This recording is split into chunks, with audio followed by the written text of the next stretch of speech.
আজকের ভিডিওটা ভীষণ সিম্পল, একটা চট জলদি চিকেন স্যালাড রেসিপি শেয়ার করলাম।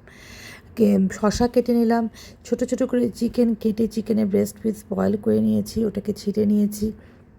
তারপর গাজর আর সুইট কর্নকে বয়েল করে নিয়েছি অল্প একটু নুন দিয়ে। তারপর সবগুলোকে একসাথে আমি অ্যাসেম্বল করে ওর মধ্যে একটু 4-5 ক্লোভ গোলমরিচ ক্রাশ করে দিয়েছি, আর ওর মধ্যে অরিগ্যানো দিয়েছি, আর একটু হ্যাঙ্কার দিয়েছি। কারণ আমার 1 নম্বর কথা, আমার চিকেন ড্রেসিং শেষ হয়ে গেছিলো। হ্যাঙ্কার দিয়ে করলাম, কারণ এটা তো শরীরের জন্য ভালো। আর এটাকে ভালো করে মিক্স করে নুন দিলাম, অল্প একটু মিষ্টি দিয়ে ফ্রিজে ঢুকিয়ে রাখলাম। ঠান্ডা ঠান্ডা কুল সার্ভ করা হলো।